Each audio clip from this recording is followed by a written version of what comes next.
অমন রমজানের ওই রোজার শেষে এলো খুশির ঈদ। তুই আপনাকে আজ বিলিয়ে দে শোন আম্মু, আসমানি আমারে ঈদের জামা কবে নিয়ে দিবা?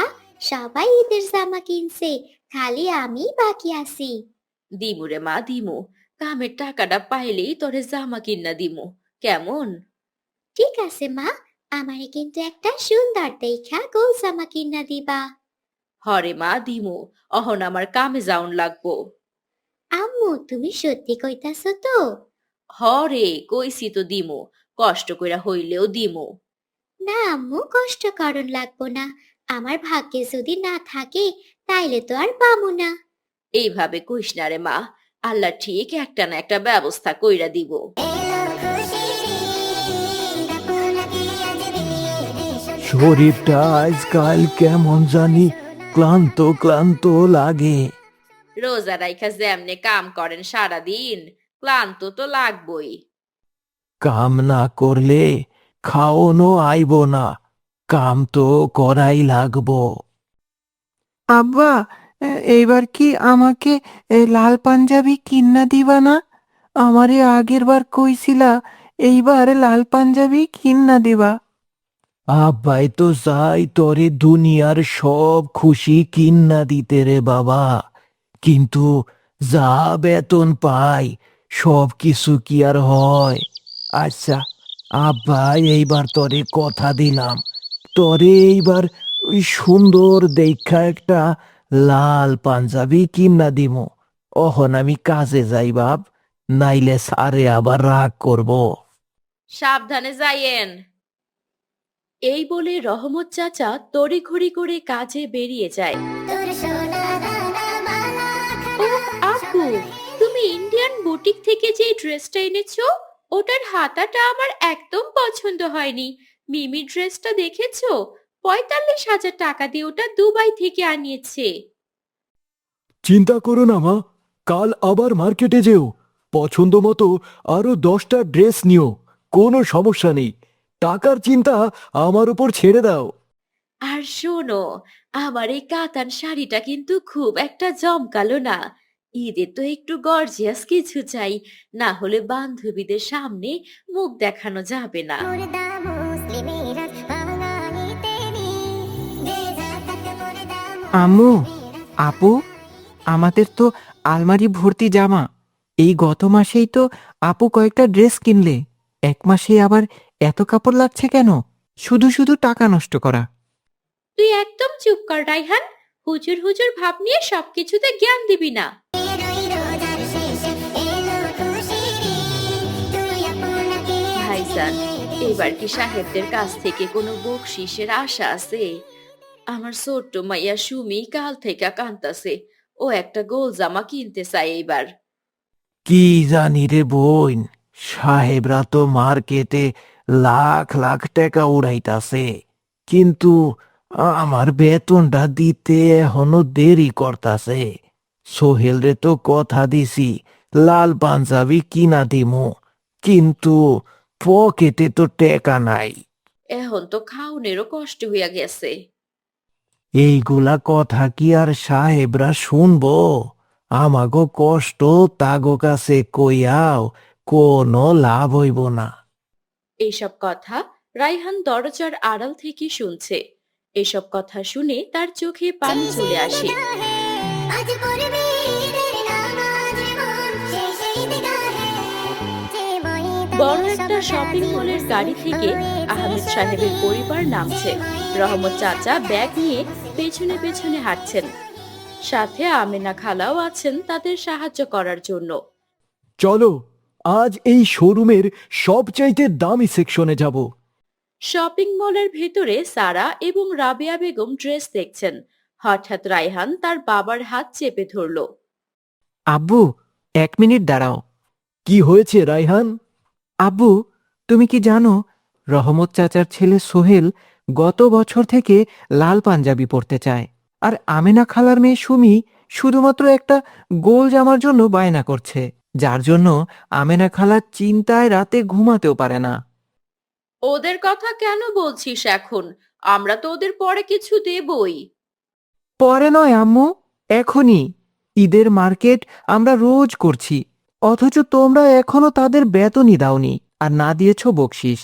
আমরা এসি মার্কেটে ঘুরে ঘুরে ঈদের জামা পছন্দ করছি, আর আমাদের সাহায্যকারীরা রোজা রেখে আমাদের ব্যাগ বয়ে বেড়াচ্ছে।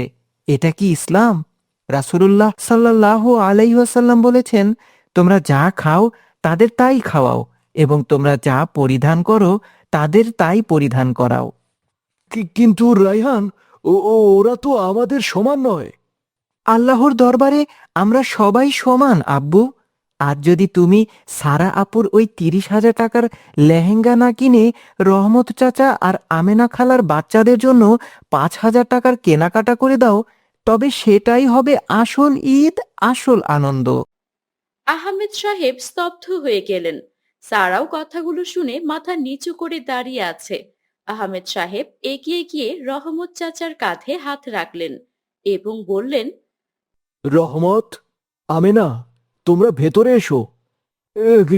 কেন স্যার, কোনো ভুল হইছে? না রহমত, ভুল আমারই ছিল। যাও, তোমাদের ছেলে মেয়ের জন্য যা পছন্দ হয় নিয়ে নাও। আজ রায়হান আর সারা তোমাদের সাথে থাকবে পছন্দ করার জন্য। খালা, সুমির জন্য ওই লাল গোল জামাটা কিন্তু আমি পছন্দ করে দেব, চলুন। আমেনা খালা আর রহমত চাচা এসব দেখে খুব খুশি হয়ে যান।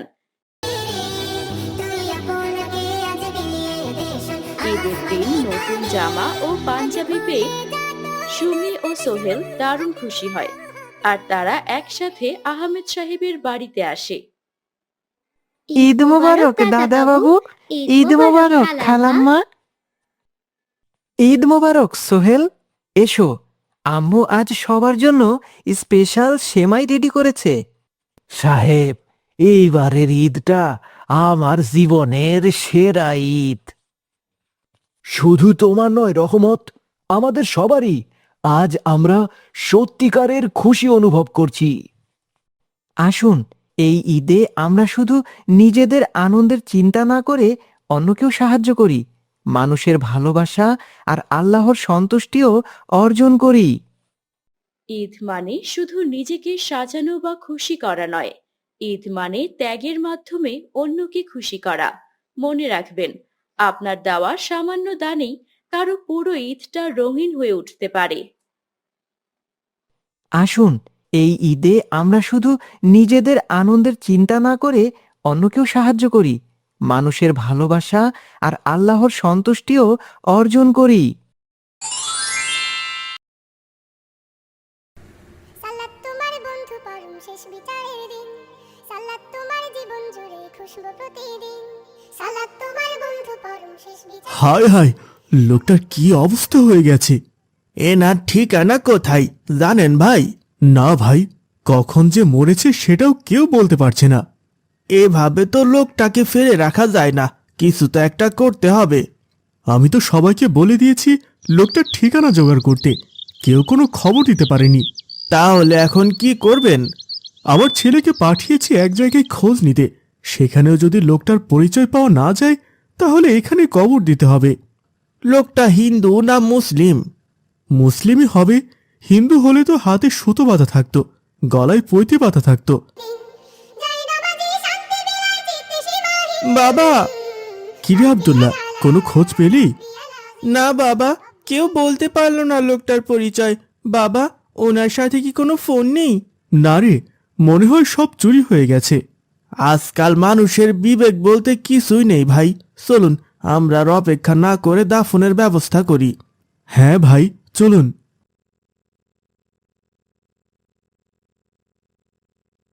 বাবা, আমাদের নালু কোথায়? মাঠে বেঁধে এসেছি। যা তো বাবা, গরুটাকে নিয়ে আয়, অনেকক্ষণ হলো বেঁধে এসেছি। কোন মাঠে বেঁধে এসেছো বাবা? গোরস্থানের মাঠটায়। আচ্ছা বাবা, যাচ্ছি। গোরস্থানে একা একা যাব না, একা গেলে খুব ভয় লাগবে। সাইফুলকে ডেকে নেই সাথে। এই সাইফুল, একটু বেরিয়ে আয় তো। কি রে, কি হয়েছে? গোরস্থানে বাবা গরু বেঁধে এসেছে, একা যেতে ভয় করে। তুই আমার সাথে একটু যাবি? ঠিক আছে, চল।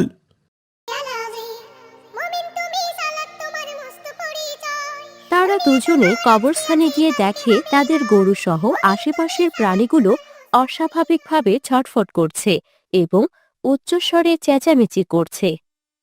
কি রে, তোদের গরু এমন করছে কেন? কিছুই তো বুঝে উঠতে পারছি না রে। শুধু আমাদের গরু নয়, আশেপাশের গরু ছাগলগুলো ছোটাছুটি করছে। চল ভাই, এখান থেকে পালাই। আরে, গরুটার কি হবে? গরুটাকে গিয়ে নিয়ে আসি চল। না ভাই, আমার এত সাহস নেই। ওই দেখ, কাল যে লোকটার কবর দিয়েছিলাম, ওই কবরের আশেপাশে কোনো প্রাণী স্থির হয়ে নেই। আমার মনে হচ্ছে এই কবরই খুব আজাব হচ্ছে। তাহলে চল, বাবাকে গিয়ে সব বলি। ঠিক আছে, চল।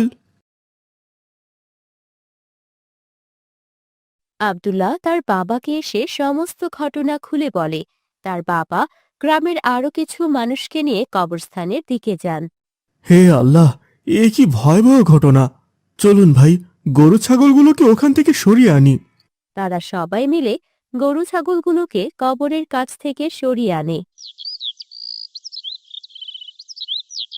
এখন কি করবেন? চলুন, আমরা সবাই দোয়া করি লোকটার জন্য। হতে পারে আমাদের দোয়ায় লোকটার আজাব কমে যাবে। ঠিক আছে ভাই, তাই করুন। সবাই মিলে লোকটার জন্য দোয়া করে। ভাই, এই গরুটাকে কবরের পাশে রেখে দেখেন তো ছুটাছুটি করে কিনা। হ্যাঁ ভাই, ঠিক বলেছেন। এটা করলে বোঝা যাবে দোয়া কবুল হয়েছে কিনা। কিন্তু গরুটাকে কবরের পাশে রাখার পরে গরুটি আবার আগের মতোই ছোটাছুটি শুরু করে দেয়। এই দৃশ্য দেখে সকলে অনেক চিন্তিত হয়ে পড়ে। না, এই লোকের পরিবারকে খুঁজে বের করতেই হবে। রহিম ভাই, আপনি একটা মাইকের ব্যবস্থা করুন।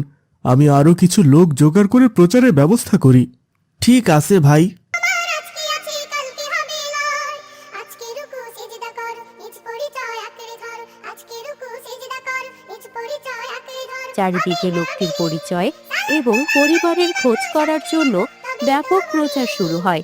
অবশেষে দীর্ঘ চেষ্টার পর একদিন লোকটির মায়ের খোঁজ পাওয়া যায়। খবর পেয়ে সবাই লোকটির মায়ের বাড়িতে হাজির হন। আসসালামু আলাইকুম মা। ওয়ালাইকুম আসসালাম। কে বাবা তুমি? আমি আপনার ছেলের মতোই। আমাকে আপনি চিনবেন না? আমাকে মা ডাকছো কেন? তুমি কেন এসেছো বাবা? মা, আপনার ছেলের কথা আপনার মনে পড়ে? আমার ছেলে, ওর কথা আমার সামনে মুখে এনো না। কেন মা? আপনার ছেলে যে আর দুনিয়াতে নেই। ভালো হয়েছে দুনিয়ায় নেই, অমন ছেলের দুনিয়ায় থেকে বাকি। এমন কথা কেন বলছেন মা? আপনি জানেন না কি ভয়াবহ আজাব আপনার ছেলের কবরে হচ্ছে। এটা তো হওয়ারই ছিল। আমার দোয়া অবশেষে কবুল হয়েছে। এ কি বলছেন? আপনার ছেলের কবরের আজাব হওয়ার দোয়া করতেন আপনি? করব না কেন? যে ছেলেকে তার বাবা মরার পর কোলে পিঠে মানুষ করলাম, সেই ছেলে আমার শেষ বয়সে আমার গায়ে হাত তোলে, বাড়ি থেকে বের করে দেয়। তাই আমি আল্লাহকে বলেছি, আল্লাহ যেন তার কবরের আজাব দেয়, কারণ দুনিয়ায় তার আজাব আমি সহ্য করতে পারবো না। আমার ছেলে, ওর কথা আমার সামনে মুখে এনো না। কেন মা? আপনার ছেলে যে আর দুনিয়াতে নেই। ভালো হয়েছে দুনিয়ায় নেই, অমন ছেলের দুনিয়ায় থেকে বাকি। এমন কথা কেন বলছেন মা? আপনি জানেন না কি ভয়াবহ আজাব আপনার ছেলের কবরে হচ্ছে। এটা তো হওয়ারই ছিল। আমার দোয়া অবশেষে কবুল হয়েছে। এ কি বলছেন? আপনার ছেলের কবরের আজাব হওয়ার দোয়া করতেন আপনি? করব না কেন? যে ছেলেকে তার বাবা মরার পর কোলে পিঠে মানুষ করলাম, সেই ছেলে আমার শেষ বয়সে আমার গায়ে হাত তোলে, বাড়ি থেকে বের করে দেয়। তাই আমি আল্লাহকে বলেছি, আল্লাহ যেন তার কবরের আজাব দেয়, কারণ দুনিয়ায় তার আজাব আমি সহ্য করতে পারবো না। মা, আমার সাথে একবার চলুন। বুড়িমাকে নিয়ে তারা কবরস্থানে আসেন এবং আব্দুল্লাহর বাবা কয়েকটি গরু আর ছাগলকে কবরের পাশে রেখে আসেন। প্রাণীগুলোর অস্বাভাবিক চিৎকার আর চেঁচামেচি দেখে বুড়িমা কেঁদে ওঠেন। ও রে খোকা আমার, তোর কবরে এ কি হচ্ছে বাবা?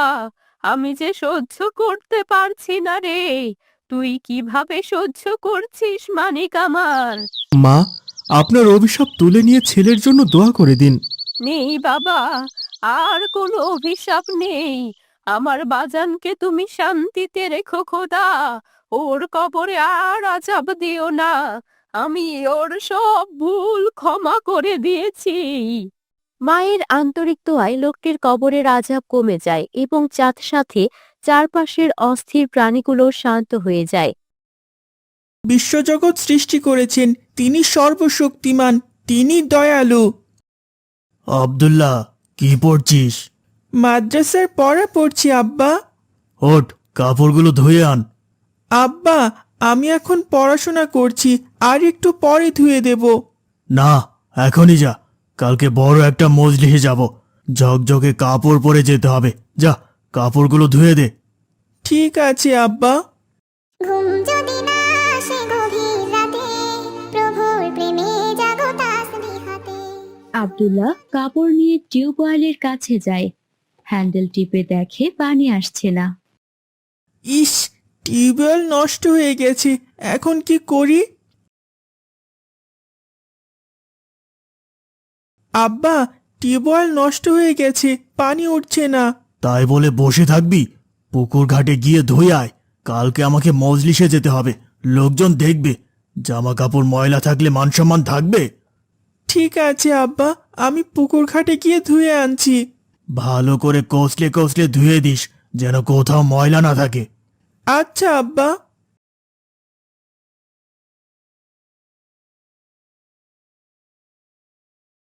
ইস, আজ আম্মা থাকলে আমাকে কখনো একা কাপড় ধুতে দিতেন না।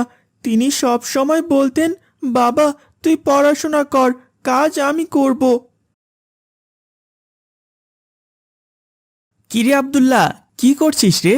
কাপড় ধুচ্ছি, কালকে আব্বা একটা বড় মজলিসে যাবেন।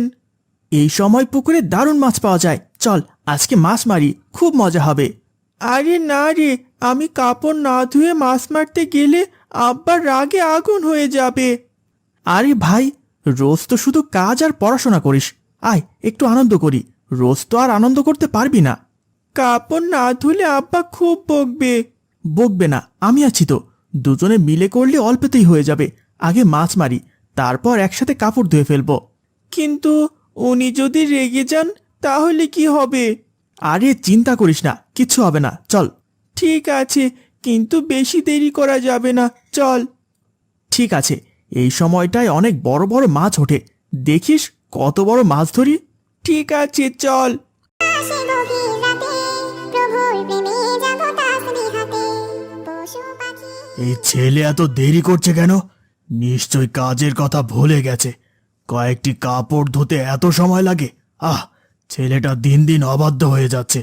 পড়াশোনার অজুহাতে কাজ ফাঁকি দিতে চায়। এখন মনে হয় বন্ধুদের সঙ্গে গল্পে বসেছে। না, আমাকে আরো শাসন করতে হবে। শাসন না করলেও আমার ভয় পাবে না, অন্যদের মতো বাবা মাকে সম্মান করবে না।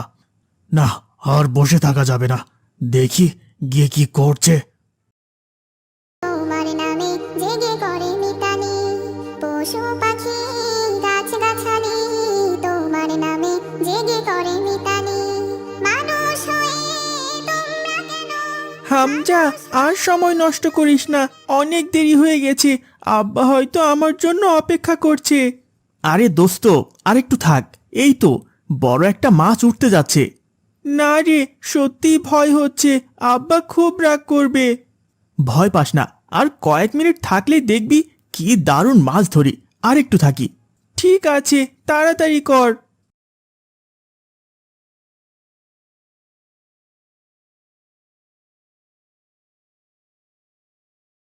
এই ছেলে তো এখানে নেই, গেল কোথায় কাজ ফেলে?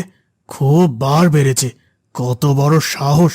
কাপড়গুলো এখানে রেখে পালিয়েছে। খুঁজে পাই আগে, পিঠের চামড়া তুলে নেব।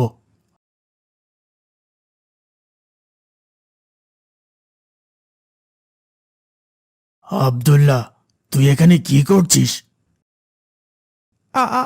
আব্বা, আমি আমি তো চাচা, আমরা একটু মাছ মারছিলাম। চুপ! আমার ছেলেকে ভুল পথে নিয়ে যাচ্ছিস, যা এখান থেকে। তোর জন্যই আমার ছেলে বিগড়ে গেছে, যা পালা। আব্দুল্লাহ, আমি তোকে কি বলেছিলাম? কাপড় ধুতে পাঠিয়েছিলাম না মাছ ধরতে? আব্বা, আমি তো কাপড় ধুতে এসেছিলাম, কিন্তু চুপ, কোনো অজুহাত শোনাতে আসবি না। কাজ ফেলে বন্ধুর পেছনে দৌড়াস? এভাবে মানুষ হবি তুই? তোকে কত বলেছি যেটা বলবো সেটা করবি, তবু মাথায় ঢোকে না তোর? আব্বা, আমি ভুল করেছি, আর হবে না। আজ আমি তোকে এমন শিক্ষা দেব যাতে আর কোনোদিন কাজ ভুলে না যাস। চল আগে বাড়ি। আছো মেতে, ঘুম যদি না আসে গভীর রাতে, প্রভুর প্রেমে জাগো তাসবিহাতে। ঘুম যদি না আসে গভীর রাতে, প্রভুর প্রেমে জাগো তাসবিহাতে। আকাশ বাতাস গ্রহ তারা ছি, এটা কি রান্না করেছিস? এত বাজে, একদম খাওয়া যাচ্ছে না। এগুলো রান্না হয়েছে? ওয়াক্থু! আব্বা, সবজি আগেই পচা ছিল, তাই হয়তো খেতে খারাপ হয়েছে। চুপ, অজুহাত দিস না। নিজে দোষ করে এখন সবজির দোষ দিচ্ছিস? না আব্বা, আমি সত্যি বলছি। যা, আবার রান্না করে আন, যা তাড়াতাড়ি। সবজি নেই, ডিম আছে, ডিম রেঁধে আনছি। যা।